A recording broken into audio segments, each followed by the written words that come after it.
దేవుని యొక్క పరిశుద్ధ నామమునకు స్తోత్రం. మన దేవుడు మనము ఎటువంటి వారైనను మనల్ని సంపూర్ణులుగా మార్చు నిమిత్తము ఆయన మనల్ని శ్రేష్టముగా మనల్ని నడిపించుతున్నారు.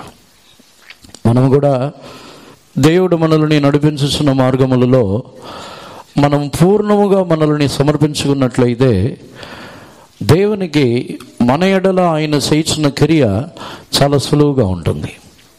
ఎవరైతే దేవునికి తమను సమర్పించుకొనుచున్నారో దీనులైన వారిని వారు రూపొందించుట చాలా సులువైన కార్యము. దేవునికి పరిశుద్ధ నామమునకు స్తోత్రం. ఒక గర్వముతో నిండి ఉన్న ఒక నీతిమంతుణ్ణి తాను సంపూర్ణునిగా మార్చటం కంటే దీనత్వముతో ఉన్న ఒక పాపిని సంపూర్ణునిగా మార్చటము దేవునికి సులువు. దేవునికి పరిశుద్ధ నామమునకు స్తోత్రం. దేవుడు గర్విష్ఠులని ఆయన ఎదిరించుచున్న దేవుడు. దేవుడు మనల్ని నడిపించుచున్న మార్గములలో తగ్గించుకొని లోబడి మనల్ని సమర్పించుకున్నట్లయితే మిక్కిలి సులువుగా మనల్ని ఆయన మార్చుచున్నారు. కొన్ని సందర్భములలో మనకి ఎందుకు కొన్ని వ్యాధులు, కొన్ని కఠినమైన మార్గములు ఇవన్నీ అనుమతించబడుతున్నదంటే మనల్ని దేవుని యొక్క హస్తములో సమర్పించుకొనకుండా మనల్ని కఠినపరుచుకొనుచున్నాము. కాబట్టి దేవుడు మనల్ని మార్చు నిమిత్తము మరలా కఠినమైన మార్గముల్లో ఆయన నడిపించుతున్నారు. మన దేవుడు ఆయన యొక్క ఉద్దేశమే ఎలాగైనను మనము సంపూర్ణులుగా మారి యేసుప్రభు యొక్క రాకడలు కనబడాలి. ఎలాగైనను ఆయనతో కూడా మనము సియోనులోను నూతన యెరూషలేములోను ఉండవలననేదే దేవుని యొక్క ఒక గొప్ప ఉద్దేశం. పరలోక రాజ్యంలో ప్రతి మనిషిను పరలోక రాజ్యంలో ఉండాలి అనేది దేవుని యొక్క వాంఛ. అందుకే దేవుడు మనుషులని ప్రేమించి పరలోక రాజ్యంలో వారిని తీసుకెళ్ళడానికి, పరలోక రాజ్యంలో వారిని నివాసింపచేయడానికి దేవుడు అనేక మార్గములలో మనల్ని నడిపించుతున్నారు. ఒక్కొక్కరికి జీవితంలో ఒక్కొక్క మార్గం అనుమతించబడతాయి. ఒక్కొక్కరికి జీవితంలో ఒక విధమైన పోరాటము, ఒక్కొక్కరికి జీవితంలో ఒక విధములైన శోధన, ఒక్కొక్కరికి జీవితంలో కొన్ని నిందలు, అవమానములు. ఏదైనాను ఒకే ఒక ఉద్దేశమే, మనము ఆయనతో కూడా యుగాయుగములు యేసు ప్రభుతో మనము నివాసము చేయాలి. ఆ ఒక్క ఉద్దేశము కొరకే అన్నీ అనుమతించబడుతున్నది. దానిని మనం గ్రహించినట్లయితే పూర్ణముగా మనము దేవునికి లోబడుతున్నాం. అదే దీనత్వము. దేవుని యొక్క పరిశుద్ధ నామమునకు స్తోత్రం. ఇటువంటి ఒక గొప్ప అవకాశముని మనకిచ్చి ఉన్నారు కనుక మనము లోబడుచున్న వారుగా మనం మార్చబడాలి. దేవుని యొక్క పరిశుద్ధ నామమునకు స్తోత్రం. ఈ విధేయతని గురించి యాకోబు రాసిన పత్రికలో మనం చదువుతున్నప్పుడు, యాకోబు రాసిన పత్రికలో దేవునికి లోబడి ఉండుడి, అపవాదిని ఎదిరించుడి అని యాకోబు రాయిస్తున్నాడు. దానితో పాటు దీనత్వముని గురించి కూడా ఆ స్థలములో యాకోబు రాయిస్తున్నాడు. యాకోబు రాసిన పత్రిక 4వ అధ్యాయము ఆయన 6వ వాక్యము నుండి చదవండి. ఆయన ఎక్కువ కృపనిచ్చును, అందుచేత దేవుడు అహంకారులను ఎదిరించి దీనులకు కృపను అనుగ్రహించునని లేఖనము చెప్పుచున్నది. కాబట్టి దేవునికి లోబడి ఉండుడి, అపవాదిని ఎదిరించుడి, అప్పుడు వాడు మీ యుద్ధ నుండి పారిపోవును. ఇంగ్లీష్లో దేవునికి పరిశుద్ధ నామమునకు స్తోత్రం. ఆయన దీనులకు ఎక్కువ కృప ఇచ్చును కదా, కాబట్టి దేవునికి లోబడి ఉండుడి, అపవాదిని ఎదిరించుడి, అప్పుడు వాడి మీ యొద్ద నుండి పారిపోవును. యాకోబు ఇక్కడ చెప్పుచున్న కార్యముని బట్టి చూసినట్లయితే దేవునికి లోబడి ఉండటమని దీనత్వముతో పోల్చి చెప్పుచున్నాడు. దేవునికి లోబడి ఉండుడి, అంతకు ముందున్న వాక్యములో ఆయన దీనులకి ఎక్కువ కృప ఇచ్చును కదా. దేవునికి పరిశుద్ధ నామమునకు స్తోత్రం. మన యొక్క జీవితంలో దేవుడు అత్యధికముగా మన యొక్క జీవితంలో కోరుకొనుచున్న ఒక దివ్యమైన స్వభావం ఏమిటంటే దీనత్వం. మరొక విధంగా చెప్పాలంటే విధేయత కలిగిన వారుగా, లోబడుచున్న వారుగా మనం ఉండటం. దేవునికి పరిశుద్ధ నామమునకు స్తోత్రం. ఎందుకంటే మనుషుల యొక్క జీవితంలో మొట్టమొదటిగా ప్రవేశించిన పాపము అవిధేయత. ఆకాశములో దూతలలో ప్రవేశించిన పాపము గర్వము, భూమిలో మొట్టమొదటిగా ప్రవేశించిన పాపము కూడా అవిధేయత. ఈ అవిధేయత అనేది మనుషుల యొక్క రక్తములో ఊరిపోయిన ఒక స్వభావం. అందుకే జన్మ స్వభావం అని కూడా దానిని చెప్పవచ్చు. జన్మించబడుచున్న ప్రతి మనుషులలో జన్మించబడిన దినము నుండి ఈ అవిధేయత అనేది కొనసాగుతూ వచ్చుచున్నది. జన్మించబడిన ప్రతి పిల్లలలో, జన్మించబడి ఉన్న భూమిలో జన్మించబడి ఉన్న మనుషులలో ఈ విధేయత లేని, అవిధేయత చూపించుచున్న స్వభావం అనేది ఇది రక్తములో ఊరిపోయిన ఒక స్వభావం. దేవునికి పరిశుద్ధ నామమునకు స్తోత్రం. అందుకే వారు ఆదామును హవ్వను సాతానుని ఎదిరించలేకపోవడానికి కారణము వారు దేవునికి లోబడలేకుండా పోయి ఉన్నారు. దేవునికి వారు లోబడి ఉన్నట్లయితే, దేవునికి లోబడి మేము ఈ వృక్ష ఫలములని తినము, మమ్మల్ని విడిచి పొమ్ము అని ఎదిరించి నిలబడి ఉన్నట్లయితే సాతానుడు పారిపోయేవాడు. వారు దేవునికి లోబడలేదు. దేవునికి పరిశుద్ధ నామమునకు స్తోత్రం. దానిని యాకోబు చెప్పుచున్నాడు, దేవునికి లోబడి ఉండుడి, అపవాదిని ఎదిరించుడి, అప్పుడు వాడు మీ యొద్ద నుండి పారిపోవును. ఈరోజు మనము ధ్యానించబోతున్న కార్యమే విధేయతని గురించి, లోబడుచున్న ఒక ఈ స్వభావంని గురించే మనము ధ్యానించబోతున్నాం. ఎందుకంటే మనలో అనేకుల జీవితంలో విధేయత, లోబడుచున్న ఒక అనుభవమే లేకుండా పోయి ఉన్నది. ఈ విధేయతని దేవుడు ఈ కార్యముని గురించి సమూయేలు గ్రంథంలో చెప్పుచున్నప్పుడు, ఆయన దేవునికి అర్పించుచున్న బలులు, దేవునికి అర్పించుచున్న నైవేద్యములు అన్నిటికంటే మాట వినటము అదే శ్రేష్టమని చెప్పుచున్నారు. 1 సమూయేలు 15వ అధ్యాయము 22వ వాక్యముని చదవండి. అందుకు సమూయేలు తాను సెలవిచ్చిన ఆజ్ఞను ఒకడు గైకొనుట వలన యెహోవా సంతోషించినట్లు ఒకడు దహన బలులు అర్పించుట వలన ఆయన సంతోషించిన. ఆలోచించుము, బలులు అర్పించుట కంటే ఆజ్ఞను గైకొనుటయు, పొట్టేళ్ల క్రొవ్వు అర్పించుట కంటే మాట వినుటయు శ్రేష్టము. And Samuel said, Had the Lord as great delight in burnt offerings and sacrifices as in obeying the voice of the Lord? Behold, to obey is better than sacrifice, and to hearken than the fat of rams. దేవునికి పరిశుద్ధ నామమునకు స్తోత్రం. సమూయేలుతో దేవుడు మాట్లాడి సౌలుతో చెప్పమని చెప్పుచున్నారు. సౌలు దేవుని యొక్క మాటకు లోబడకుండా తాను తన యొక్క జీవితంలో అవిధేయతని చూపించినప్పుడు అక్కడ ఈ మాటని చెప్పుచున్నారు, నీవు పొట్టేళ్ళు బలులని అర్పించటము కంటే మాట వినటము శ్రేష్టము, ఆజ్ఞలని అనుసరించటమును మాట వినటమే శ్రేష్టము. విధేయపడి ఉండటము బలులు అర్పించటము కంటే, గొప్ప గొప్ప కార్యములని దేవునికి అర్పించటము కంటే లోబడి ఉండటము శ్రేష్టము. ఒకవేళ మనము దేవునికి ఎన్నో కానుకలని అర్పించవచ్చు. దేవునికి వచ్చి మనము అనేక దశమ భాగములు, కానుకలు, ఇంకా మన జీవితంలో ఎన్నో వస్తువులు, ఎన్నో కార్యములని మనం అర్పించవచ్చు. కానీ వాటన్నిటికంటే దేవుడు మన యొక్క జీవితంలో కోరుకొనుచున్న కార్యము విధేయతని, లోబడి ఉండటముని ఆయన కోరుకొనుచున్నారు. దేవునికి పరిశుద్ధ నామమునకు స్తోత్రం.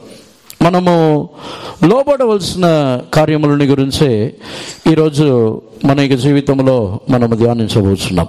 దేవునికి పరిశుద్ధ నామమునకు స్తోత్రం. ఇందులో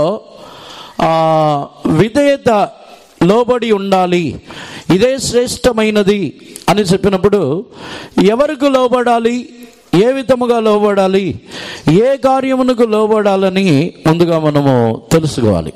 దేవునికి పరిశుద్ధ నామమునకు స్తోత్రం.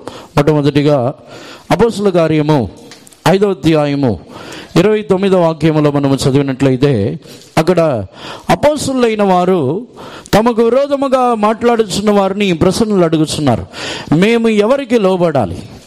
చదవండి.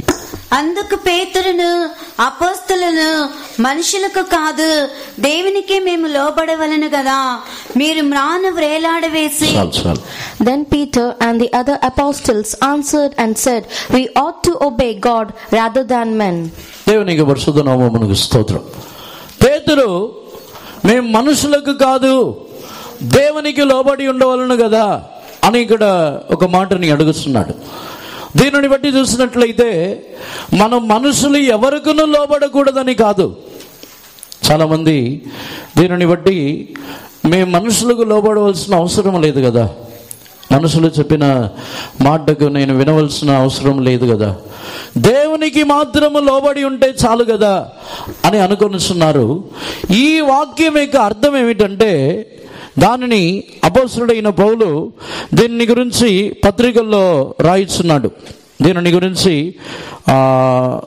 మీరు ప్రభువునందు లోబడి ఉండుడి, ఎబేసీయులకు రాసిన పత్రికలో చదవండి, 6వ అధ్యాయం 1వ వాక్యం చదవండి. పిల్లలారా, ప్రభునందు మీ తల్లిదండ్రులకు విధేయులై ఉండుడి, ఇది ధర్మమే. Children, obey your parents in the Lord, for this is right. దేవునికి పరిశుద్ధ నామమునకు స్తోత్రం.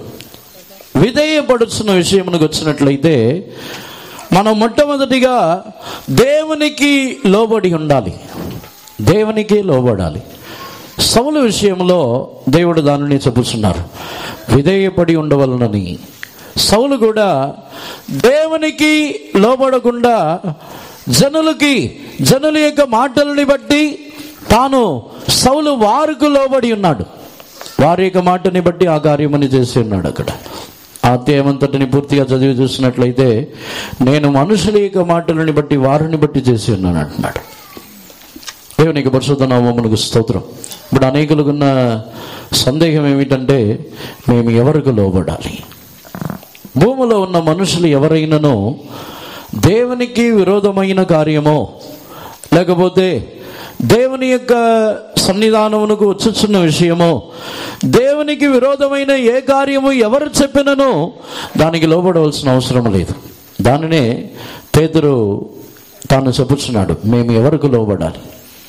మేము దేవునికే లోబడి ఉండమే తప్ప మనుషులకు లోబడి ఉండము. విధేయత, చాలామంది ఈ మాటను ఉపయోగించి లోబడటమే శ్రేష్టమని చెప్పి దేవునికి విరోధమైన కార్యములన్నింటిలో కూడా లోబడాలని చెప్తారు. ఒకవేళ సొంత తల్లిదండ్రులే అయినను సొంత మనకంటే మనల్ని నడిపించేవారు, మనకు మన పైన ఉన్నవారు ఎవరైనా సరే దేవునికి విరోధమైన కార్యముల్లో ఏ మనుషులకు లోబడాల్సిన అవసరం లేదు. విధేయత అనేది దేవునికి లోబడుచున్న ఒక కార్యము, దేవునికే లోబడాలి. దేవునికి పరిశుద్ధ నామమునకు స్తోత్రం. దీన్ని బట్టి చూసినట్లయితే ఏ లోబడుచున్న విధేయత కలిగిన కార్యములైనను దేవునికి విరోధమైన ఏ కార్యమైనది ఉన్నదని తెలిసినట్లయితే ఆ కార్యమునకు మనము లోబడవలసిన అవసరం లేదు. దేవునికి పరిశుద్ధ నామమునకు స్తోత్రం. చాలామంది ఈ విషయంలో కన్ఫ్యూజ్ అవుతున్నారు. వారు చెప్పారు కదా, కానీ ఇది దేవునికి విరోధమైన కార్యమా, ఇది దేవునికి ఇష్టమైన కార్యమా? ఏ కార్యమైనను దేవునికి లోబడాలి తప్ప ఏ మనుషులకు లోబడుటకు మనం పిలువబడలేదు. ప్రతి మనుషులకు కూడా ఇప్పుడు కొనసాగుతూ మనం ధ్యానించినప్పుడు మనం లోబడాల్సిన అనేక మనుషులు ఉన్నారు, లోబడవలసిన మనుషులు ఉన్నారు. వారికి కూడా దేవుని బట్టి మనము లోబడాలి, దేవుని బట్టి మనల్ని తగ్గించుకునేవాళ్ళను, దేవుని బట్టి మన యొక్క విధేయత మనము దీనులై మార్చబడవలను. దేవునికి పరిశుద్ధ నామమునకు స్తోత్రం. చాలామంది మేము ఎవరి కోసం లోబడాలి, వారు ఎవరు మాకు, కొంతమంది వారు ఎవరు నాకు, నేను ఎందుకు లోబడాలి, వారు చెప్తే నేను ఎందుకు వినాలి, వారి మాటకు నేను ఎందుకు లోబడాలని అడుగుతారు. వారు ఏమైనా మా తల్లిదండ్రులా, లేకపోతే మాకేమైనా సహాయం చేశారా, మా పైన ఏమైనా అధికారులుగా నియమించబడ్డారా, వారి మాటకు మేము ఎందుకు లోబడాలి అని ప్రశ్నిస్తారు. లోబడుటకు కూడా ఒకే ఒక కారణం, దేవుని బట్టి లోబడాలి. దేవునికి పరిశుద్ధ నామమునకు స్తోత్రం. యేసు ప్రభు దానికి మనకు ఒక మాదిరిని ఉంచి వెళ్ళి ఉన్నారు. ఫిలిప్పీయులకు రాసిన పత్రికలో 2వ అధ్యాయంలో మనం చదివినప్పుడు 8వ వాక్యంలో ఆయన మరణం వరకు ఆయన లోబడి ఉన్నారు. 2వ అధ్యాయము 8వ వాక్యముని చూడండి. మరి ఆయన ఆకారమందు మనుషుడిగా కనబడి మరణము పొందినంతగా, అనగా శిలువ మరణము పొందినంతగా విధేయత చూపిన వాడే తన్ను తాను తగ్గించుకొనెను. And being found in fashion as a man, he humbled himself and became obedient unto death, even the death of the cross. ఆయన మనుషుడి యొక్క రూపముని తాను ధరించుకొని మరణం వరకు శిలువ మరణం పొందేంతగా విధేయపడి తన్ను తగ్గించుకొని ఉన్నారు. దేవుని యొక్క పరిశుద్ధ నామమునకు స్తోత్రం. యేసు ప్రభు లోబడాల్సిన అవసరం ఉందా? యేసు ప్రభు తానే, ఆయనే దేవుడే ఉన్నారు. తండ్రి, కుమార, పరిశుద్ధాత్మ దేవుడుగా త్రిత్వములో ఆయన ఒకరే ఉన్నారు. ఆయన లోబడవలసిన అవసరం లేదు. త్రిత్వములో ముగ్గురును సమానమైన వారే, ఎవరునూ లోబడవలసిన అవసరం లేదు. కానీ మనుషుల ఎడల ఈ విధేయతని నేర్పించు నిమిత్తము, విధేయత గలవారుగా మార్చు నిమిత్తము యేసు ప్రభు తాను లోబడి విధేయత గలవారై దీనుడై ఆయన దిగి వచ్చి ఉన్నారు. ఎందుకంటే మనిషి చేసిన మొదటి పాపమే అవిధేయత. అందుకే ఆ అవిధేయతని తొలగించు నిమిత్తము తాను విధేయపడి, తాను లోబడి ఈ భూమిలోకి వచ్చి ఉన్నారు. ఒక వ్యక్తి యొక్క సర్వలోకములో ఉన్న అవిధేయతని తీసివేయాలంటే యేసు ప్రభు లోబడుటకు అవసరం లేకపోయినా ఆ పాపముని మనుషులందరిలో నుండి తొలగించాలంటే ఆయన లోబడాలి. దీనిని బట్టి చూసినట్లయితే ఎవరెవరైతే తమ్మును తగ్గించుకొని దేవునికిను, దేవుని ద్వారా ప్రభువునందు మనుషులందరికీ లోబడుచున్నారో వారి ద్వారా దేవుడి అవిధేయతని కూడా తొలగించుచున్నారు. ఒక మనిషి యొక్క అవిధేయత ద్వారా మరణం వచ్చి ఉన్నది. అదే మనిషి యొక్క విధేయత ద్వారా జీవము కలిగి ఉన్నది. దేవుని యొక్క పరిశుద్ధ నామమునకు స్తోత్రం. మన యొక్క జీవితంలో దేవుడు విధేయత ద్వారా ఆయన మరణము నుండి మనల్ని తప్పించుతున్నారు. చాలామంది యొక్క జీవితంలో ఎందుకు లోబడాలి, మేము ఎందుకు మాట వినాలి, వారి మాట మేమెందుకు వినాలి, వారు మాకేం చేశారు, వారి మాట చొప్పున మేము ఎందుకు చేయాలి, చాలామంది ఇలా ప్రశ్నించుతున్నారు. ఎప్పుడైతే అవిధేయత చూపించుచున్నామో మన జీవితంలో మరణము నుండి మనము తప్పించలేము. ఎందుకంటే అవిధేయత ద్వారానే మరణం వచ్చి ఉన్నది, అవిధేయత ద్వారానే మరణం ప్రవేశించి ఉన్నది. అది కానీ విధేయత ద్వారా జీవము కలుగుతున్నది. ఎప్పుడైతే మనము లోబడుటకు తగ్గించుకొని దేవునికి, దేవుని బట్టి మనుషులందరికీ లోబడుచున్న వారుగా మనం మారినప్పుడు జీవము గలవారుగా మారుచున్నాము. చాలామంది యొక్క జీవితంలో మరణ భయముతో, మరణ పోరాటములతో చాలామంది తమ యొక్క జీవితంలో వారు మరణముని గురించిన పలు విధములైన పోరాటములతో ఉండటానికి ఒక కారణం వారి యొక్క అవిధేయత. ఈరోజు ఎంతమంది మరణ భయంతో ఉన్నారు? ఎంతమంది తమ యొక్క జీవితంలో ఎప్పుడు చనిపోదామో అని ఆత్మహత్య చేసుకొని ఒక తలంపుతో ఉన్నారు? ఎంతమంది ఇక జీవితంలో మరణముని గురించిన పోరాటముతో, మరణ భయముతో రాత్రి కాలములో చీకటిని చూసి పలు రకములుగా మరణముని గురించి భయపడుతున్నారు? దానికి కారణమే అవిధేయత.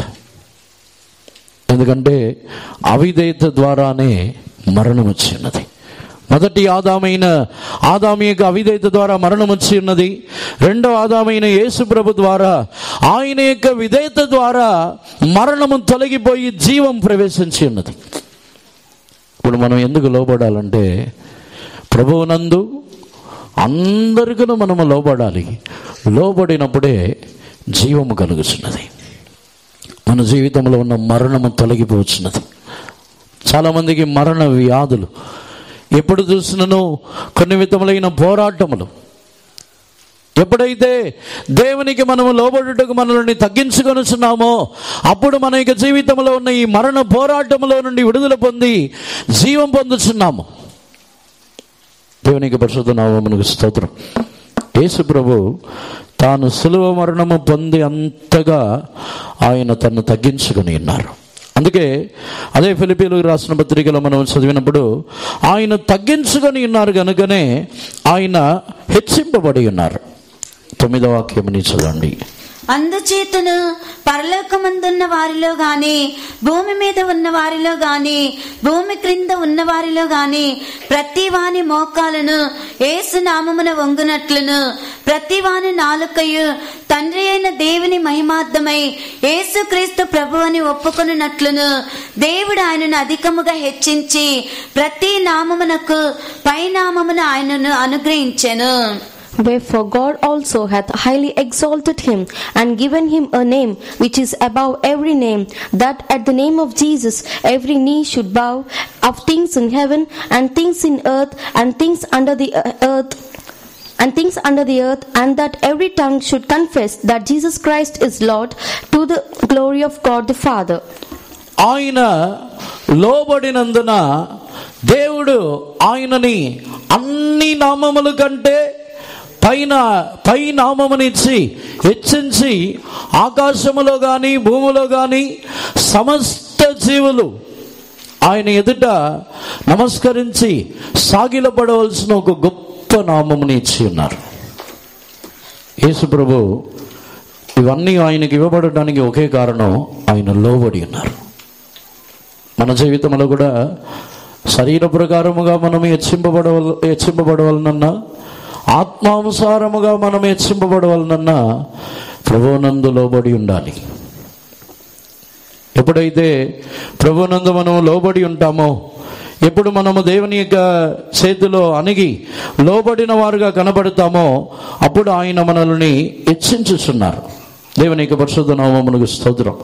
మీరు హెచ్చింపబడినట్లుగా పేతురు రాసిన పత్రిక 1 పేతురు 5వ అధ్యాయంలో మనం చదువుతున్నప్పుడు, మీరు హెచ్చింపబడుటకు ఆయన చేతిలో అణిగి ఉండుడి. 5వ అధ్యాయము 6వ వాక్యముని చదవండి. దేవుడు తగిన సమయమందు మిమ్మల్ని హెచ్చించినట్లు ఆయన బలిష్టమైన చేతి క్రింద దీన మనస్కులై ఉండుడి. 5వ వాక్యముని కూడా చదవండి. చిన్నలారా, మీరు పెద్దలకు లోబడి ఉండుడి. మీరందరూ ఎదుటివాని ఎడల దీన మనస్సు అనే వస్త్రము ధరించుకొని మిమ్మల్ని అలంకరించుకొనుడి. దేవుడు అహంకారులను ఎదిరించి దీనులకు కృప అనుగ్రహించును. Likewise, younger, submit yourselves unto the elder. Yea, all of you be subject one to another, and be clothed with humility. For God resisteth the proud, and giveth grace to the humble. Humble yourself therefore under the mighty hand of God, that he may exalt you in due time. దేవునికి పరిశుద్ధ నామమునకు స్తోత్రం. చిన్నలారా, పెద్దలకు లోబడి ఉండుడి. దీన మనసులైన వారికి దీనులకు ఆయన కృప ఇచ్చుచున్నారు. దానికి తర్వాతనే ఆయన యొక్క బలిష్టమైన హస్తములో మీరు అణిగి ఉండుడి. ఆయన తగిన సమయంలో మిమ్మల్ని హెచ్చించును. దేవునికి పరిశుద్ధ నామమునకు స్తోత్రం. పెద్దలైన వారికి, అవిధేయత చూపించుచున్న వారికి హెచ్చింపుని దేవుడు ఇవ్వట్లేదు. మన పైన మనకంటే పెద్దవారు, మనకంటే వయసులో వృద్ధులైన వారు, మనకంటే పెద్దవారికి అవిధేయత చూపించి లోబడకుండా, వారి ఎడల తృణీకరించి, వారికి మనము లోబడకుండా అవిధేయత చూపించినట్లయితే మనకి జీవితంలో మనం హెచ్చింపబడలేం. చాలామంది మా ఉద్యోగంలో మమ్మల్ని హెచ్చించట్లేదు, మాకు మా ఇంటిలో, మా కుటుంబంలో ఒక ఆశీర్వాదం లేదు, మా యొక్క కుటుంబంలో మాకు ఎంత మాత్రం ఆశీర్వాదం రావట్లేదు, దేవుడు మమ్మల్ని హెచ్చించట్లేదని చాలామంది అనుకొనిస్తున్నారు. దానికి అనేక కారణములు ఉండవచ్చు. దానిలో ఒక్క కారణము మన యొక్క అవిధేయత. మనం ఎప్పుడైతే మన యొక్క పెద్దలైన వారికి మనము లోబడుస్తున్నామో, దీనులై తగ్గించుకొని లోబడాలి. చాలామంది విధేయత కలిగి ఉండాలి, అప్పుడు దేవుడు మిమ్మల్ని ఆశీర్వదిస్తారని చెప్తే ఆ ఆశీర్వాదం కొరకు లోబడతారు. లోబడటానికి ఇష్టం లేదు, కానీ ఆశీర్వాదం కావాలని లోబడతారు. దేవునికి పరిశుద్ధ నామమునకు స్తోత్రం. దేవుని యొక్క పైనుండి వచ్చుచున్న జ్ఞానములో ఒక స్వభావం ఏమిటంటే సులువుగా లోబడిద్దంట. అది లోబడడానికి కష్టముగా ఉండదు, సులువుగా లోబడుచున్నది. చదవండి యాకోబు రాసిన పత్రిక 3వ అధ్యాయము చివరి 2 వాక్యములు చదవండి. ఏలయనగా మత్సరమును వివాదమును ఎక్కడ ఉండును, అక్కడ అల్లరియు ప్రతి నీచ కార్యమును ఉండును. అయితే పైనుండి వచ్చే జ్ఞానము మొట్టమొదట పవిత్రమైనది, తరువాత సమాధానకరమైనది, మృదువైనది, సులభముగా లోబడినది. చాలు.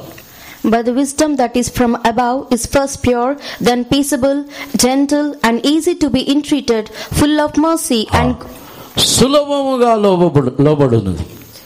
మనం సులభంగా లోబడతామా? తల్లిదండ్రులు ఒక్కసారి చెప్పిన వెంటనే వింటామా?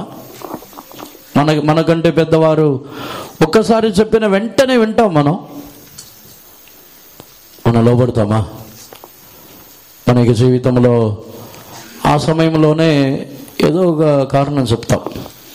మనకు లోబడడానికి ఇష్టం లేదు, లోబడడానికి ఇష్టం లేనప్పుడు కారణంతో చెప్తాం. దేవునికి పరిశుద్ధ నామమునకు స్తోత్రం. లోబడే విషయమునకు వచ్చినట్లయితే దేవునికి విరోధమైన కార్యములకు మనం లోబడవలసిన అవసరం లేదు. దేవునికి సంబంధమైన వాటికి మనము లోబడకపోతే మనకి జీవితంలో మనం హెచ్చింపబడలే. దీనత్వము అని చెప్పినట్లయితేనే మన యొక్క పెద్దలైన వారికి వారి యొక్క వయస్సు, వారి యొక్క అనుభవము, వారిని మనం ఘనపరచి తగ్గించుకొని లోబడి ఉండాలి. అప్పుడు మనము నిశ్చయంగా హెచ్చింపబడుతున్నాము. దేవునికి పరిశుద్ధ నామమునకు స్తోత్రం. అవిధేయత చూపించినప్పుడు మనము హెచ్చింపబడలేము. రెండవదిగా, మనము విధేయత గలవారుగా మారినప్పుడు దేవుడు మనల్ని ఆశీర్వదించి ఇతరులకు కూడా మనల్ని ఆశీర్వాదంగా మార్చేస్తున్నారు. అబ్రహాముని దేవుడు ఆశీర్వదించడానికి కారణము అబ్రహాము యొక్క విశ్వాసం మాత్రమే కాదు, అబ్రహాము యొక్క విధేయత. దేవుడు దానినే చెప్పుతున్నారు. ఆదికాండము 26వ అధ్యాయమునకు వచ్చినప్పుడు 4వ వాక్యముని చదవండి.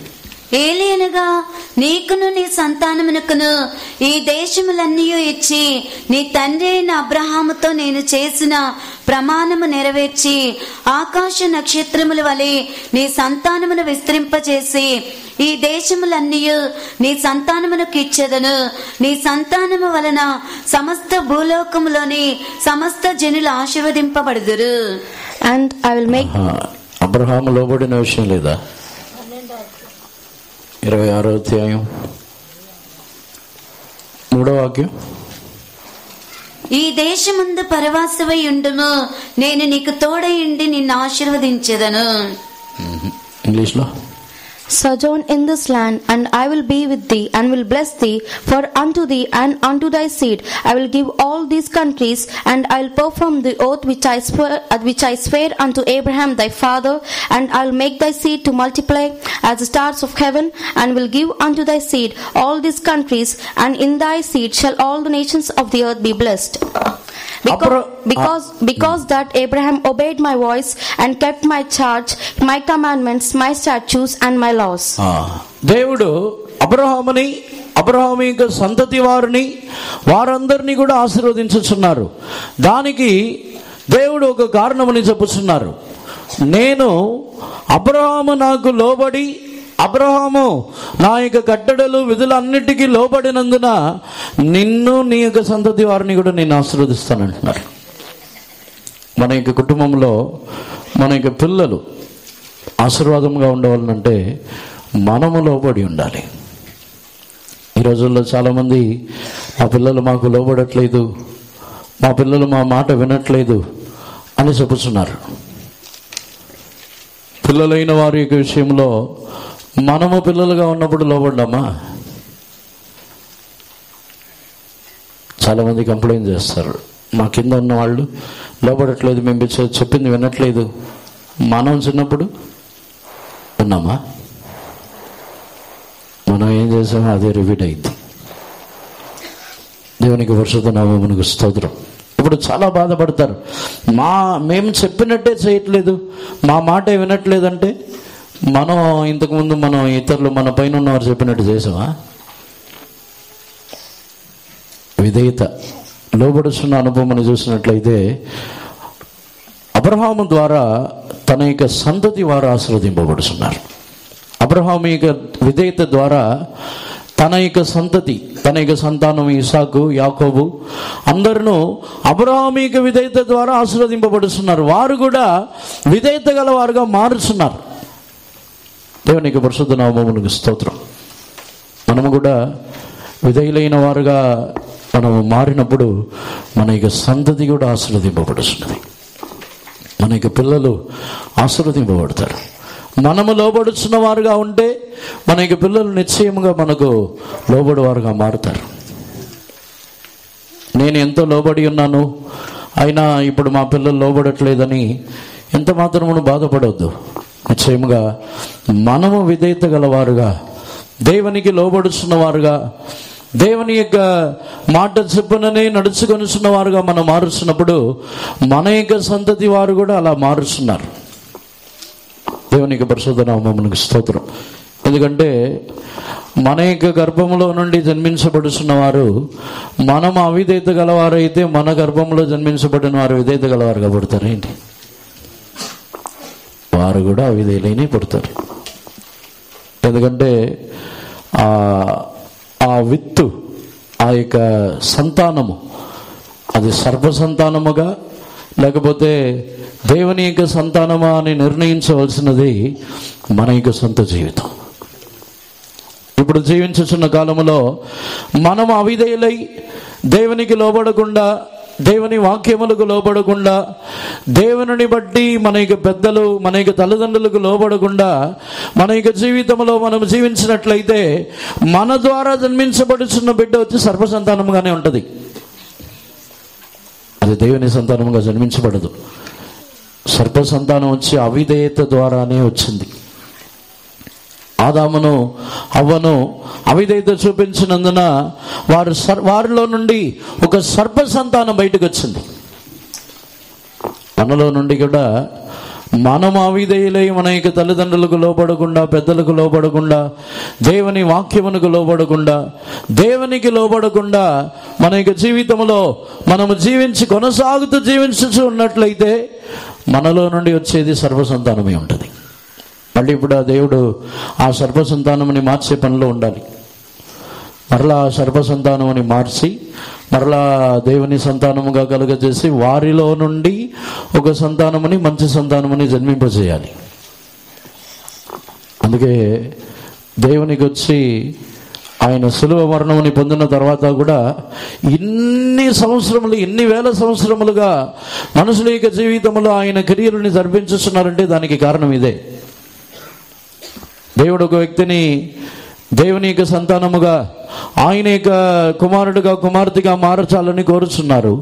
మధ్యలో అవిధేయత ప్రవేశించి అవిధేయతతో నిండిపోయి చివరిలో వారిలో నుండి వచ్చే సంతానము కూడా సర్పసంతానం. ఆ సంతానముని మార్చే ప్రయత్నంలో మార్చి ఎవరో ఒకరు మారుదురు, తిరిగితో సర్పసంతానం, మారని వారి ద్వారా సర్పసంతానం. ఇలా కొనసాగుతూ అవిధేయత ద్వారా సంతతి వారు కూడా ఆశీర్వాదం లేకుండా పోతున్నారు. మన యొక్క అవిధేయత మన యొక్క రాబోయే తరము వారు కూడా ఆశీర్వాదంగా లేకుండా చేయుచున్నది. అబ్రహాముని దేవుడు ఆశీర్వదించినప్పుడు అతని యొక్క విధేయతని బట్టి, నాకు లోబడి నా యొక్క కట్టడలు విధులని బట్టి జీవించి ఉన్నాడు కాబట్టి నేను నిన్ను, నీ యొక్క సంతతి వారిని కూడా నేను ఆశీర్వదిస్తానన్నారు. ఇప్పుడు దానిని బట్టి చూసినట్లయితే మనం ఎందుకు ఇప్పుడు ఆశీర్వదింపబడి ఉన్నామంటే మనము లోబడుచున్నాము కాబట్టి కాదు, మన యొక్క తండ్రి అయిన దేవుడు యేసు ప్రభు ఆయన లోబడి ఉన్నారు కాబట్టి ఆయన యొక్క విధేయతని బట్టి మనం ఇప్పుడు ఆశీర్వదింపబడుతున్నాం. ఆయన యొక్క విధేయతని బట్టి మన యొక్క శాపము తొలగిపోయి ఉన్నది.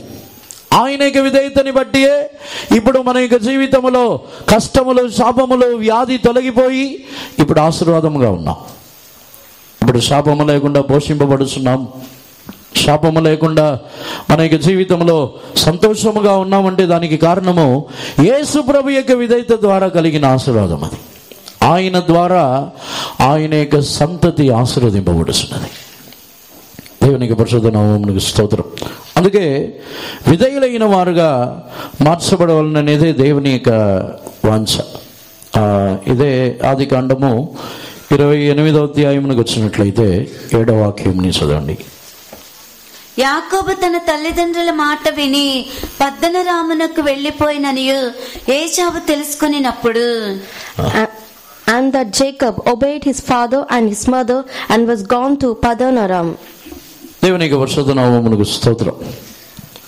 ఏశావు యాకోబు లోబడి తన యొక్క తల్లిదండ్రుల యొక్క మాటకు లోబడి యాకోబు వెళ్ళిపోయి ఉన్నాడనే విషయం తెలుసుకున్న తర్వాత ఏశావు యాకోబుని వెంటాడటమని మానివేసినాడు.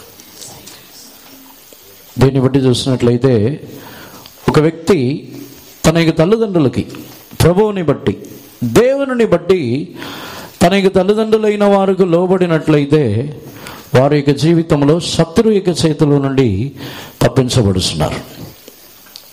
చాలామంది సాతానుడి యొక్క చేతిలో, శత్రు యొక్క చేతిలో వారు పడిపోయి చిక్కుకోవడానికి ఒక కారణము తమ యొక్క తల్లిదండ్రుల యొక్క మాటలని వినకపోవటం, ప్రభువునందు వినని ఒక అనుభవం.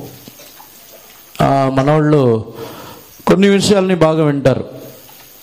ఈరోజు చర్చికి వెళ్ళొద్దు, ఈరోజు ప్రార్థనకు వెళ్ళొద్దు, ఈరోజు ఆరాధనకు వెళ్ళొద్దు, ఇక్కడే ఉండండి అని చెప్తే మంచిగా వింటారు కదా. అవి కాకుండా వేరే ఏమైనా చెప్తే వినరు. ఈరోజు బయటికి వెళ్ళొద్దు అని చెప్తే వింటారా? బయటికి వెళ్ళి అటు ఇటు తిరగద్దు అని చెప్తే వినరు. కానీ ప్రార్థనకి వెళ్ళొద్దంటే మాత్రం చాలా వెంటనే దానికి సులువుగా లోబడతారు. మన వాళ్ళకి కొన్ని సందర్భాల్లో బయట అంతా తిరగడానికి మంచి ఆరోగ్యం ఉంటుంది, కొన్ని సందర్భాల్లో వాటికి లోబడడానికి ఆరోగ్యంగా తిరుగుతారు. ప్రార్థనలో వచ్చి కూర్చోవాలంటే ఆరోగ్యం బాగలేదు, మాకు కాలు బాగలేదు, మేము కూర్చోలేము, మేము ఉండలేము, మాకు ఆయాసం, మేము కూర్చోలేము. తిరగడానికి అంత ఆయాసం రాదా? తిరగడానికి కాలు నొప్పి రాదా ఏంటి? విధేయతలో కూడా తల్లిదండ్రులు వచ్చి చెప్తారు, పెద్దవాళ్ళు వచ్చి చెప్తారు. పెద్దవాళ్ళు వచ్చి చెప్పే విషయాలకి, దేవునికి సంబంధమైన వాటికి వారు వెళ్ళొద్దు అని చెప్పిన వెంటనే చాలా సులువుగా లోబడిపోతారు. అదే విషయం దేవునికి విరోధమైన కార్యములకు చెప్తే లోబడరు.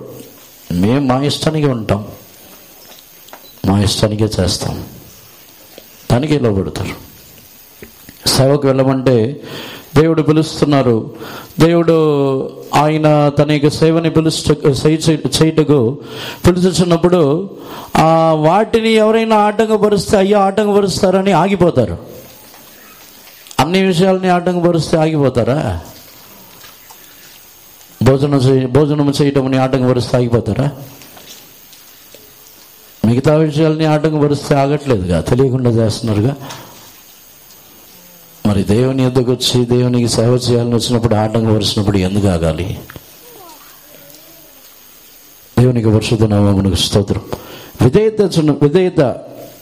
అవిధేయత మన యొక్క జీవితంలో ఈ రక్తములో దాగి, రక్తములో ఉన్నది కాబట్టి వాటిలో నుండి మనం విడుదల పొందుటకు కష్టపడుతున్నాం. సామెతల్లో ఈ తల్లికి తండ్రికి విధేయత చూపని లోబడని వారి యొక్క జీవితంలో ఏమని రాయబడి ఉన్నదంటే, తల్లిని తండ్రిని సన్మానించని వారిని లోయ కాకులు పీకునంట. చదవండి వాక్యమని. తండ్రిని అపహసించి తల్లి మాట విననొల్లని వాని కన్ను లోయ కాకులు పీకును, పక్షిరాజు పిల్లలు దానిని తినను. సామెతలు 30వ అధ్యాయము 17వ వాక్యం. ఇంగ్లీష్ చదవండి. The eye that mocketh at his father and despiteth to obey his mother, the ravens of the valley shall pick it out, and the young eagles shall eat it. తండ్రిని అపహసించి తల్లి మాటని విననొల్లని వాని యొక్క కన్నులను లోయ కాకులు పీకును. లోయ కాకులు అంటే ఏంటి? లోయ అంటే పాతాళం, కాకులంటే లోయలో పాతాళంలో ఉన్న సాతానుడు. దేవునికి పరిశుద్ధ నామమునకు స్తోత్రం. తండ్రిని అపహసించి తల్లి మాటని విననల్లని వారి యొక్క కన్నులని, లోయ కాకులంటే సాతానుడు వారి యొక్క కన్నులని పీకివేసి గుడ్డివాళ్ళుగా మార్చేస్తున్నాడు. వారి యొక్క జీవితంలో వారు వెళ్ళుచున్న మార్గం తెలియదు. ఏ మార్గంలో వెళ్ళుచున్నాం, ఈ మార్గం ఇక ముగింపు ఎక్కడికి వెళ్ళుచున్నది, ఈ మార్గం ఇక వీటి యొక్క ప్రభావము, ఈ మార్గం వెళ్ళి ఎక్కడికి చేరుతుందో తెలియక గుడ్డివారు వలె వారు తమ యొక్క జీవితంలో వెళ్ళుచూ ఉంటారు. ఒక గురి ఉండదు, పరలోక రాజ్యమునకు వెళ్ళాలని ఒక వాంఛ ఉండదు. దేవునికి పరిశుద్ధ నామమునకు స్తోత్రం. అనేకులు చర్చికి వచ్చిన, దేవునికి సన్నిధానమునికి వచ్చిన తల్లిదండ్రుల యొక్క బలవంతమని బట్టి కొందరు వచ్చేస్తున్నారు. కానీ వారు పరలోక రాజ్యమునకు వెళ్ళాలి, యేసుప్రభు యొక్క రాకడలో ఎత్తబడాలి. యేసుప్రభు వచ్చినప్పుడు నేను చేయబడినట్లయితే ధర్మవిరోధుల యొక్క చేతిలో చిక్కుకుంటాను, నరకమునకు వెళ్తాను అనే ఒక అటువంటి భయమే లేకుండా తాము ఏదో ఇప్పుడు జీవితంలో ముందుకు సాగుతున్నారు. దేవునికి పరిశుద్ధ నామమునకు స్తోత్రం. ఆత్మీయ జీవితంలో విధేయత, లోబడుచున్న ఒక అనుభవము ఆత్మీయ జీవితంలో లేకపోతే నిశ్చయముగా మన యొక్క జీవితంలో మనము యేసుప్రభు యొక్క రాకడలో మనం ఎత్తబడలేము. ఎవరైతే ఆయనకు లోబడుచున్నారో, ఎవరు ఆయనకి లోబడి ఉంటారో నిశ్చయముగా వారే ఆశీర్వదింపబడుతున్నారు. చెప్పాలంటే యేసుప్రభు దేవునికి మాత్రమే కాదు, ఆయనను తన యొక్క తల్లిదండ్రులకు లోబడి ఉన్నారు. లూకాసు వార్తలో 2వ అధ్యాయము 51వ వాక్యం. అంతటా ఆయన వారితో కూడా బయలుదేరి నజరేతునకు వచ్చి వారికి లోబడి ఉండెను. ఆయన తల్లి సంగతులన్నిటినీ తన హృదయములో భద్రము చేసుకొనెను. And he went down with them and came to Nazareth and was subject unto them, but his mother kept all these sayings in her heart. దేవునికి పరిశుద్ధ నామమునకు స్తోత్రం. యేసు ప్రభువే లోబడి ఉన్నారంటే సాధారణమైన విషయం కాదు. ఎందుకంటే యేసు ప్రభు యొక్క 12వ సంవత్సరంలోనే ఆయన సమాజ మందిరంలో అక్కడ ఉన్న పెద్దలందరితో కూడా పరిశుద్ధ గ్రంథంలో ఉన్న వాటిని గురించి ప్రశ్నించి మాట్లాడగలిగిన జ్ఞానం గలవారు. యేసు ప్రభు వచ్చి చెప్పాలంటే తన యొక్క తల్లిదండ్రుల కంటే ఆయనే జ్ఞానం గలవారు, తన యొక్క తల్లిదండ్రుల కంటే ఆయనే సమస్తముని ఎరిగినవారు, తన యొక్క తల్లిదండ్రుల కంటే ఆయనకే సమస్తము తెలుసు, అన్నీ తెలుసు. అటువంటి యేసు ప్రభువే తల్లిదండ్రులకు 30 సంవత్సరముల వరకు లోబడి ఉన్నారు. మనం ఈ రోజుల్లో వచ్చి మనకు జ్ఞానం పెరిగిపోయిందని అనుకుని చాలామంది లోబడరు. తల్లిదండ్రుల కంటే మేము జ్ఞానులం, తల్లిదండ్రుల కంటే మాకు చాలా విషయాలు తెలుసు, తల్లిదండ్రుల కంటే మేము ఎంతో జ్ఞానం గలవారుగా అన్ని విషయాలు మాకు తెలుసు అని అనుకునిస్తున్నారు. యేసుప్రభు కంటే జ్ఞానం గలవారమా? యేసుప్రభు కంటే మనము మించిన జ్ఞానం గలవారమా? చాలామంది లోబడకపోవడానికి ఇది ఒక కారణం. తామే జ్ఞానం గలవారని, తాము తమ యొక్క జీవితంలో మిక్కిలి జ్ఞానం గలవారని అనుకొని లోబడని వారై ఉన్నారు. సరిగా చెప్పాలంటే ఒక నిజమైన జ్ఞానం అంటేనే లోబడటం. లోబడని వారు ఎవరు కూడా జ్ఞానం గలవారు కాదు. ఒక నిజముగా ఒక వ్యక్తి జ్ఞానం గలవాడు, మిక్కిలి తెలివైన వారు అని ఎవరిని చెప్పగలమంటే విధేయత గలవారిని చెప్పగలము. లోబడని ఎవరిని కూడా జ్ఞానము లేనివారు. ఎందుకంటే వారు వెర్రితనముగా, వారు తర్వాత అవిధేయత ద్వారా తమ యొక్క జీవితంలో ఆశీర్వాదములని పోగొట్టుకొనిస్తున్నారు. జ్ఞానము, విధేయత కలిగి ఉండటమే జ్ఞానం.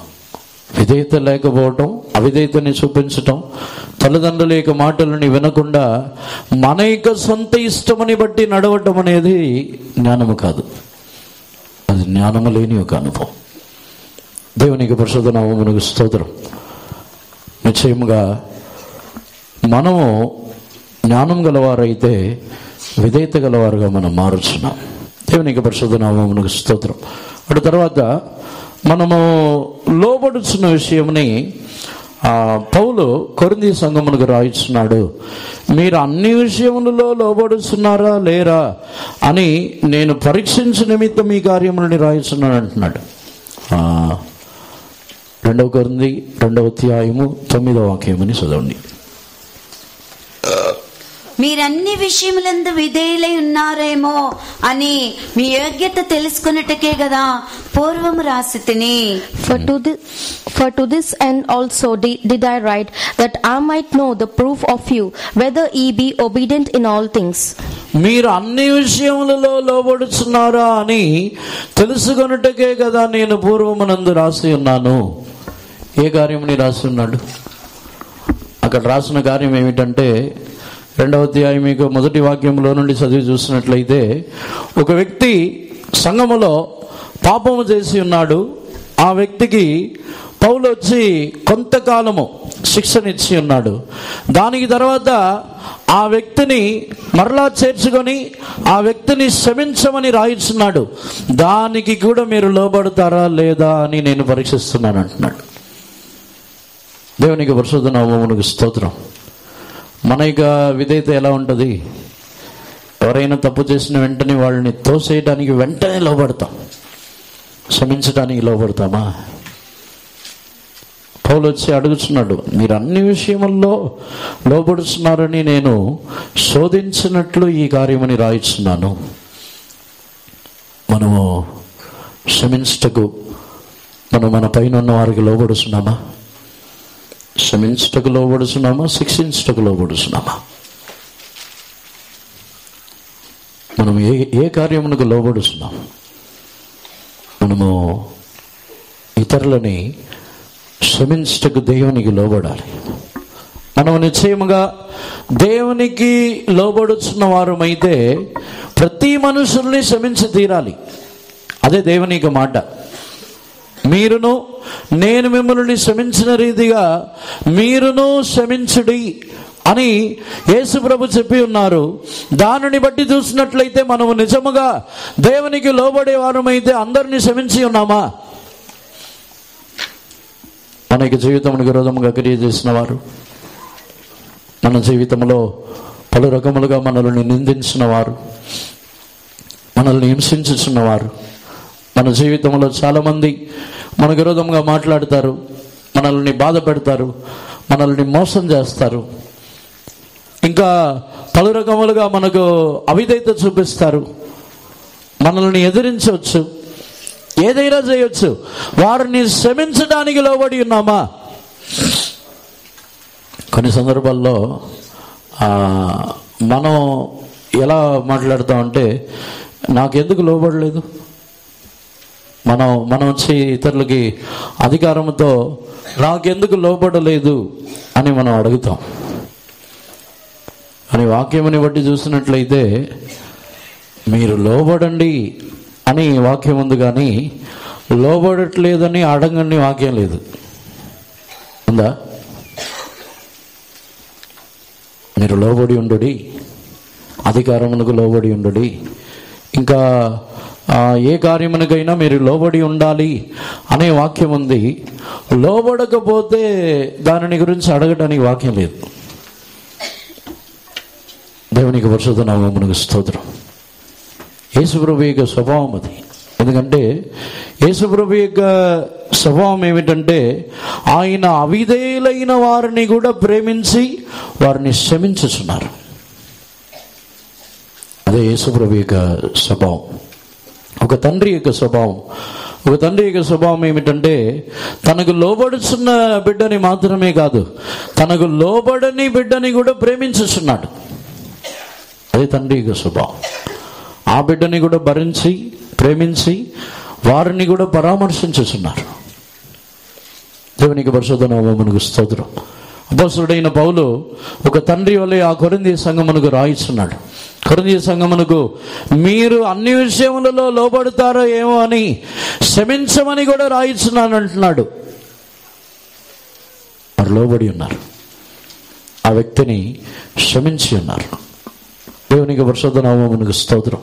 ఒకవేళ క్షమించకపోతే క్షమించమని రాయించినప్పుడు క్షమించకపోతే మనము సాతానుడి ద్వారా మోసపోతున్నాం. 11వ వాక్యంని చదవండి. 2వ అధ్యాయము నేనేమైనను క్షమించి 10వ వాక్యం 11వ వాక్యం కూడా చదవండి. మీరు దేని గురించేనను ఎవరిని క్షమించుచున్నారు, నేనును వానిని క్షమించుచున్నాను. నేనేమైనను క్షమించి ఉంటే సాతాను మనలను మోసపరచుకుంటున్నట్లు మీ నిమిత్తము క్రీస్తు సముఖమునందు క్షమించి ఉన్నాను. To whom ye forgive anything, I forgive also. For if I forgive anything, to whom I forgave it, for your sakes forgave I it in the person of Christ, lest Satan should get an advantage of us, for we are not ignorant of his devices. లోబడి క్షమించకపోతే అపోస్తలుడైన పౌలు ఆ కొరింథీ సంఘమునకు రాయిస్తున్నాడు, సాతానుడు మనల్ని మోసపరచకుండా ఉండుటకు మీరు క్షమించుడి. సాతానుడు మనల్ని మోసపరచకుండా ఉండుటకు నేనును క్షమించుచున్నాను, నేనును క్రీస్తునందు సంఘం ఎదుట క్షమించుచున్నాను అంటున్నాడు. అంటే దేవునికి లోబడి ఇతరులని క్షమించని ఏ వ్యక్తి అయినా వారు సాతానుడి ద్వారా మోసపోయి ఉన్నారు. క్షమించకపోతే సాతానుడి ద్వారా మోసపోతాం. చాలామంది మనం చెప్పింది వినకపోతే విరోధముగా క్రియ చేసిన వారిని మాట వినకపోయిన వెంటనే క్షమించరు, ఇంకా ముఖం కూడా చూడరు, వారితో మాట్లాడరు. ఇంకా ఎన్నిసార్లు వెళ్ళి క్షమాపణ అడిగినా, ఎన్నిసార్లు వెళ్ళి మాట్లాడినా మాట్లాడరు. యేసుప్రభు కంటే మించిన వారు. యేసుప్రభువే తనకు విరోధముగా యుగాయుగములు ఎన్నో సంవత్సరములుగా విరోధముగా క్రియ చేసిన వారిని పశ్చాత్తాపడి అడిగిన ఆ క్షణమే క్షమించుచున్నారు. మనం దానికంటే యేసుప్రభు కంటే గొప్పవారు ఎవరిని క్షమించం. వారి కంటే గొప్పవాళ్ళు మనం ఎవరిని అస్సలు క్షమించాం. మనం దేవునికి పరిశుద్ధ నామమునకు స్తోత్రం. క్షమించని వారు సాతానుల ద్వారా మోసపోతారు. అపోస్తలుడైన పౌలు ఆ సంఘమునకు రాయిస్తున్నాడు, ఎందుకు నా మాటకు లోబడండి, క్షమించండి. మీరు ఆ వ్యక్తిని క్షమించకపోతే మనము సాతానుడి ద్వారా మోసపోతాం. సాతానుడికి మనం అవకాశం ఇచ్చిన వారుగా మారుతాం. సాతానుడికి అవకాశం ఇచ్చిన వారుగా మారవద్దు. సాతానుడికి అవకాశం ఇవ్వకుండా ఉండవాలంటే దేవుని మాటని బట్టి అందరినీ క్షమించాలి. దానికి లోబడుతున్నామా? ఇక్కడ ఉన్నవారిలో నేను అందరినీ క్షమించి ఉన్నాను అనే ధైర్యం గలవారు ఒక నిజమైన మనసాక్షిని బట్టి నేను అందరినీ మనపూర్వకంగా క్షమించి ఉన్నానని చెప్పి వాళ్ళ చేతులు వేగతని చూద్దాం. అంతేనా? మిగతా వాళ్ళందరూ మనసులో ఉన్నారా? సరే, ఇప్పటి నుంచైనా నేను క్షమిస్తానని చెప్పేవాళ్ళు ఇప్పుడు కూడా క్షమించరా? హల్లెలూయా. దేవుని యొక్క మాటకు విధేయత, లోబడాలి. మనం చెప్తాం లోబడటమే శ్రేష్టమైనది. మనం దేవుడు చెప్పినట్టు క్షమించాలిగా. దేవుని యొక్క వాక్యములని బట్టి క్షమించాలిగా. అవిధేయత చూపించినప్పుడు సాతానుడి ద్వారా మనం మోసపోతామంట. మనం మోసపోకుండా ఉండుటకు నేనును క్షమించుచున్నాను, మీరు క్షమించిన వారిని నేనును క్షమించుచున్నాను. మీరు ఒకవేళ క్షమించవచ్చు కానీ నేను అస్సలు క్షమించను అని చెప్తే మనం సాతానుడి ద్వారా మోసపోయి ఉన్నాం. దేవునికి పరిశుద్ధ నామమునకు స్తోత్రం. దేవుడు కూడా ఆదాము విషయంలో ఇంకా మనుషుల యొక్క విషయంలో చూసినట్లయితే పూర్తిగా వారు చేసిన పాపమునకు మనుషులని త్రోసివేసి మనుషులని వారి మీద కోపముతో క్రోధముతో నిండిన వారైతే సాతానుడు జయించిన వాడుగా మారిపోతాడు. అందుకే ఒకవేళ మనుషులు అవిధేయత చూపించిన వారు దేవునికి విరోధముగా మారిన వారిని క్షమించినందుననే సాతానుడు ఓడిపోయి క్షమించబడిన మనిషి దేవుని పక్షమున వచ్చుచున్నాడు. సాతానుడు ఓడిపోయి ఆ క్షమించబడిన మనిషి సంపూర్ణుడిగా మార్చబడి తాను దేవుని యొక్క ఉద్దేశముని నెరవేర్చుచున్నవాడుగా మారుచున్నాడు. ఒకవేళ దేవుడు క్షమించకపోతే సాతానుడు మోసం చేస్తాడు. దేవుడు క్షమించకుండా ఉంటే ఆ వ్యక్తిని సాతానుడు తీసుకెళ్తాడు. అందుకే సాతానుడి యొక్క చేతిలో అప్పగించకుండా ఉండుటకు క్షమించుచున్నారు. మనం దేవుని ద్వారా క్షమించబడుచున్నామంటే దానికి కారణమే, ఒకవేళ మనం పాపులమే, మనలో దోషములు కొరతలు ఉన్నాయి, అయినా దేవుడు మనల్ని ఎందుకు క్షమించుచున్నారంటే ఆయన మనల్ని సాతానుడి చేతిలో అప్పగించడానికి ఇష్టం లేదు ఆయనకి. సాతానుడు మోసము చేసి మనల్ని తీసుకుని వెళ్ళిపోవడం ఆయనకి ఇష్టం లేదు, అందుకే క్షమించుచున్నారు. మనం ఇతరులని క్షమించకపోతే మనం వారిని సాతానుడి చేతికి ఇచ్చేస్తున్నాం. క్షమించినప్పుడు మనమును క్షమించబడుతున్నాం. క్షమించినప్పుడు మనము కూడా సాతానుడి చేత మోసపోవము. మనము లోబడి విధేయత గలవారుగా మనం మార్చబడవలను. మనకి జీవితంలో రోమీయులకు రాసిన పత్రికలో 13వ అధ్యాయంలో మనం చదువుతున్నప్పుడు, మీరు ఇంటికి వెళ్ళి చదువుకోవచ్చు, అక్కడ మన పైన ఉన్న అధికారం గలవారు, మన పైన నియమించబడిన నాయకులు, అధికారం గలవారికి మనము లోబడి ఉండాలి. ప్రభువునందే లోబడి ఉండాలి. ప్రభువునందు అధికారం గలవారికైనను దేవునికి విరోధమైన కార్యమునకు లోబడకూడదు. దేవునికి విరోధమైన కార్యమునకు లోబడినట్లయితే వారికి పైన దేవుడు ఒక అధికారం గలవారు ఉన్నారని మనం తెలుసుకొని వారికి లోబడి దేవునికి విరోధమైన కార్యమునకు లోబడకుండా దేవునిలో లోబడాలి. యజమానులైన వారికి ఎవరికైనాను లోబడాలి. యజమానులైన వారికి లోబడాలని చెప్పి ఒక యజమానుడు వచ్చి విగ్రహారాధన చేయమని చెప్తే చేస్తారా? మన పైన యజమానుడు లోబడాలి. విగ్రహములకు వెళ్ళి పూజ చేయమంటే చేయొచ్చా?